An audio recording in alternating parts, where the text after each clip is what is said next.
Oke guys, jadi hari ini kita akan mengupas tuntas materi tentang pemasaran hotel.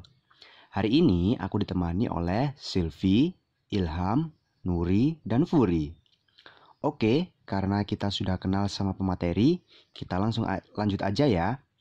Pertama nih, menurut kalian pemasaran itu apa sih? Baik, terima kasih untuk pertanyaannya. Menurut aku, pemasaran atau marketing sendiri berasal dari kata market atau pasar.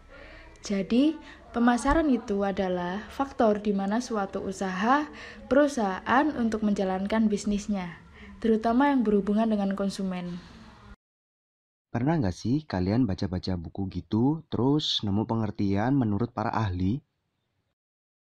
Ada sih, aku pernah membaca satu buku manajemen, namanya buku Priyansa, tahun 2017. Di situ tertulis, menurut Kotler dan Armstrong, pemasaran adalah proses sosial dan manajerial di mana individu dan kelompok memenuhi kebutuhan dan keinginan mereka dengan menciptakan, menawarkan, dan bertukar sesuatu yang bernilai dengan pihak lain. Ada juga menurut American Marketing Association dalam Asauri pada tahun 2017, menyatakan bahwa pemasaran adalah hasil prestasi kerja kegiatan usaha yang berkaitan dengan mengalirnya barang dan jasa dari produsen sampai ke konsumen.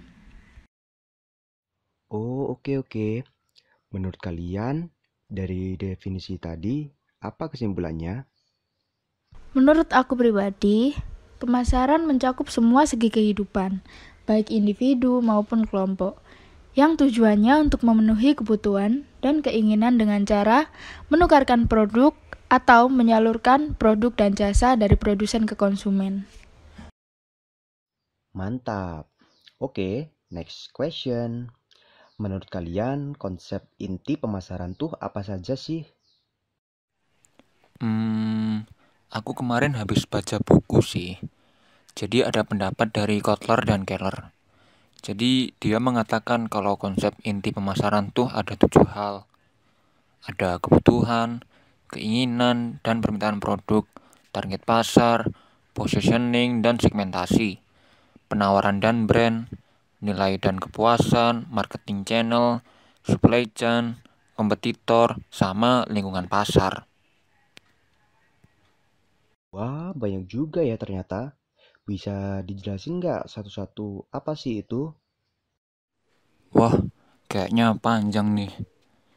Oke lah, nggak apa-apa. Jadi yang pertama ada kebutuhan, keinginan, dan permintaan.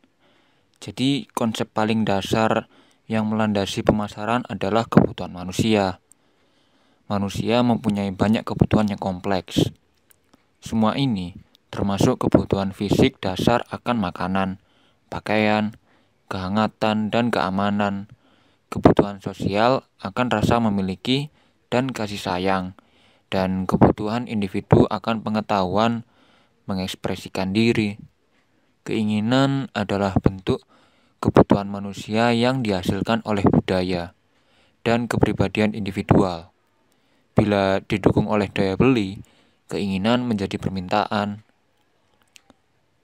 Yang kedua, ada target, positioning, dan segmentasi.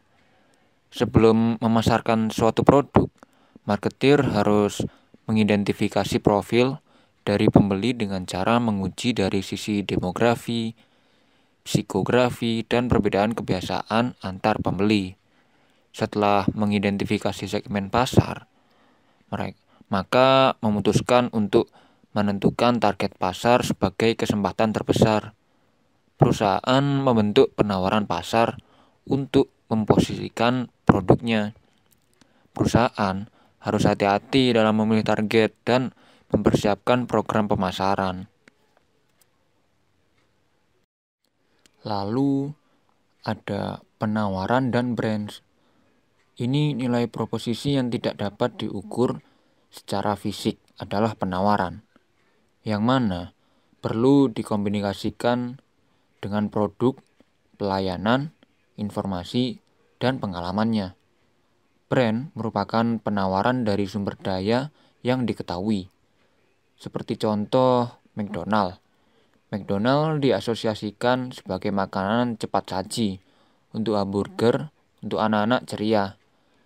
Semua perusahaan bekerja keras membangun image yang kuat, menguntungkan, dan unik. Terus ada nilai kepuasan dan mutu. Nilai bagi pelanggan merupakan perbedaan antara nilai yang dinikmati pelanggan karena memiliki serta menggunakan suatu produk dan biaya untuk memiliki produk tersebut. Kepuasan pelanggan tergantung pada anggaran kinerja produk dalam menyerahkan nilai relatif terhadap harapan pembeli. Bila prestasi produk jauh lebih rendah ketimbang harapan pelanggan, maka pembelinya tidak puas. Begitu juga dengan sebaliknya. Mutu mempunyai dampak langsung pada prestasi produk, dan demikian dengan kepuasan pelanggan. Kan masih ada marketing channel, lalu supply chain, terus ada persaingan sama pasar juga. Bisa jelasin nggak apa itu semua? Kalau menurut aku ya, marketing channel itu untuk meraih target pasar. Marketer juga ada 3 jenis marketing channelnya. Yang pertama, communication channel. Itu dengan cara melalui surat kabar, radio, televisi. Terus yang kedua itu distribusi channel, yaitu melalui distribusi penjualan. Terus yang ketiga, service channel, yaitu membawa transaksi dengan pembeli potensial. Selain marketing channel, ada juga supply chain. Supply chain itu seperti saluran distribusi yang panjang dari bahan baku sampai jadi komponen. Nah, terus sampai produk akhir lalu dibawa ke pembeli terakhir. Terus ada juga persaingan. Persaingan meliputi semua aktual dan potensial penawaran pesaing terhadap pembeli. Terus yang terakhir ada pasar. Jadi konsep pertukaran mengarah ke konsep suatu pasar. Pasar sendiri merupakan perangkat dari semua pembeli aktual dan potensial suatu produk dan jasa. Para pembeli ini mempunyai kebutuhan atau keinginan yang sama. Terus dapat juga dipuaskan lewat pertukaran. Jadi ukuran suatu pasar tergantung pada jumlah orang yang menunjukkan kebutuhan, mempunyai sumber daya untuk terlibat dalam pertukaran, dan bersedia menawarkan sumber daya dalam pertukaran untuk sesuatu yang mereka inginkan. Oke, I see. Terakhir nih, menurut kalian tantangan pemasaran itu apa aja sih yang dihadapi oleh para pengusaha, apalagi di saat pandemi COVID-19 seperti ini? Menurut saya nih, saat pandemi COVID-19 seperti ini, para pelaku siap mengalami kerugian.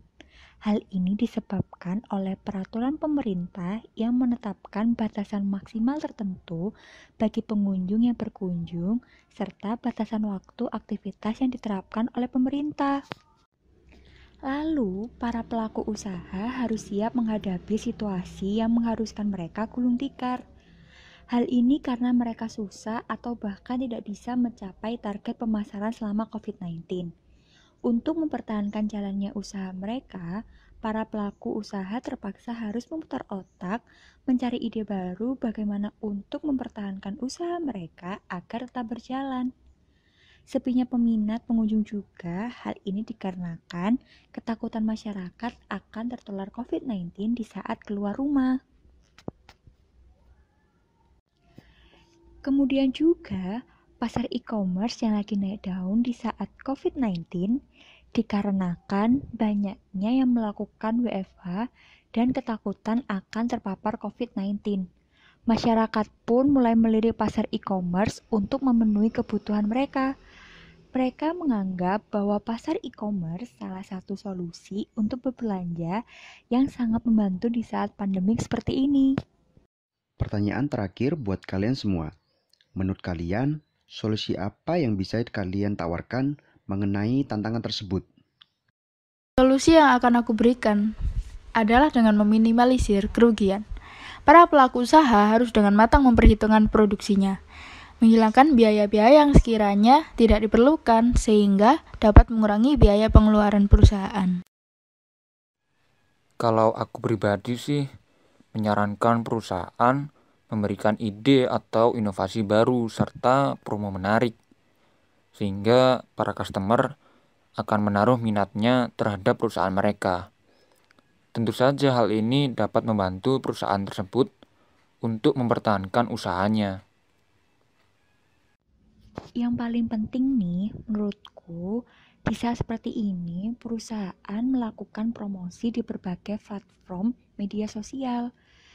Hal ini bertujuan untuk menarik para konsumen agar tertarik terhadap produk atau jasa yang kita tawarkan. Hal ini juga mampu membantu perusahaan untuk mempromosikan perusahaan tersebut agar lebih dikenal oleh masyarakat luas. Kalau aku lebih prefer perusahaan itu kerjasama sama transportasi online. Itu juga bakal menjadi salah satu solusi yang tepat untuk mengatasi sepinya pengunjung dan membuat usaha itu tetap berjalan. Dengan bekerja sama transportasi online, membuat produk yang kita miliki itu dapat dikirimkan melalui transportasi online dan sesuai protokol kesehatan. Karena di transportasi online kan ada pengiriman tanpa kontak fisik dengan konsumen. Jadi masyarakat tidak perlu takut atau was-was untuk menularkan COVID-19. Oke, terima kasih buat Silvi, Ilham, Nuri, dan Furi untuk ilmunya. Next time kita bakal kupas tuntas materi lainnya ya. Oh iya, sebelum berakhir, kita dari tim sudah menyiapkan review spesial buat para penonton dan pendengar karena sudah mau menyimak hingga akhir. Saya Gesang dan sampai jumpa lagi di konten lainnya. See you! Jolly Cafe. Siapa sih yang gak tahu cafe ini? Salah satu cafe hits di kota Surabaya yang beralamat lengkap di Jalan Raya Ketintang nomor 33, Kecamatan Monokromo, Kota Surabaya. Sangat dekat dengan Universitas Negeri Surabaya yang berlokasi di Ketintang. Jolly Cafe ini memiliki letak strategis loh, sesuai dengan pangsa pasar yang mereka tuju, yaitu mahasiswa, anak muda, dan pekerja. Banyak sekali yang ditawarkan oleh Jolly Cafe di sana. Tidak hanya minuman kopi, namun ada juga yang non-kopi sampai ada healthy drinks. Nggak cuma minuman, di Jolly Cafe banyak sekali makanan, mulai dari makanan tradisional seperti nasi goreng Jawa, nasi campur, nasi bebek, hingga makanan kekinian seperti Japanese food, toast, bakso aci, hingga ada all you can eat. Lengkap sekali bukan? Jarang loh ada cafe yang super banyak makanannya seperti Jolly Cafe. Mengenai harga, jangan khawatir. Jolly Cafe sudah berupaya dalam memberikan harga yang terjangkau dengan kualitas rasa dan fasilitas cafe yang terbaik. Harga kopinya start from 10.000 saja dan makanannya start from 15.000. Saat COVID-19 seperti ini, Jolly Cafe sering memberikan potongan harga, khususnya setiap hari Jumat. Mereka selalu memberi diskon sebesar 20% dan itu berlaku untuk pembelian apapun, entah itu langsung atau online. For your information, dalam pemasarannya pihak Jolly Cafe Surabaya menerapkan strategi STP, yaitu segmenting, targeting, and positioning sebagai bentuk strategi pemasaran produk dan jasa dari cafe mereka. Nah, di tengah pandemik seperti ini, pihak Jolly Cafe mengeluarkan inovasi baru sebagai bahan promosi serta menstabilkan ekonomi cafe mereka, yaitu Hampers Jolly Cafe. Paket ini berisi 2 botol kopi, masing-masing berisi 500 ml, sedotan ramah lingkungan, dan hand sanitizer yang mereka kemas dengan packaging yang estetik banget.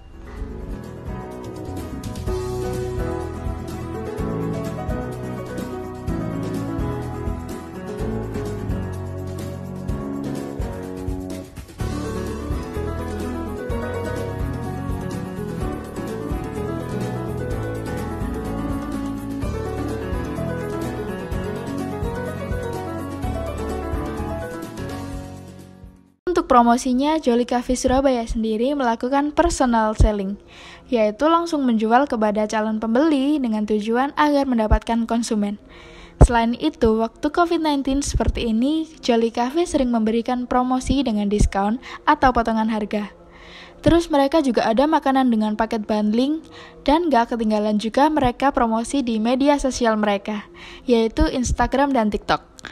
Jangan lupa visit Instagram mereka di @jollycafe.soup untuk lihat feeds dan instastory mereka yang paling update. Nah, untuk pembayarannya sendiri, Cafe ini tuh lengkap banget pembayarannya. Bisa pakai cash, bisa pakai debit, bisa pakai e-money seperti Dana, OVO, GoPay, dan lain-lain. Di sini juga fasilitas-fasilitasnya lengkap banget, mulai dari berbagai macam model kursi yang nyaman yang dibarengi dengan suasana daun-daun tropikal, wifi, live music, tempat foto yang instagramable, musola, meeting room untuk pertemuan standar seperti presentasi, reuni, arisan, dan ulang tahun, dan ex-meeting room untuk pertemuan bisnis formal. Pokoknya enjoy banget, kalian harus coba datang ke Jolly Cafe. Terima kasih.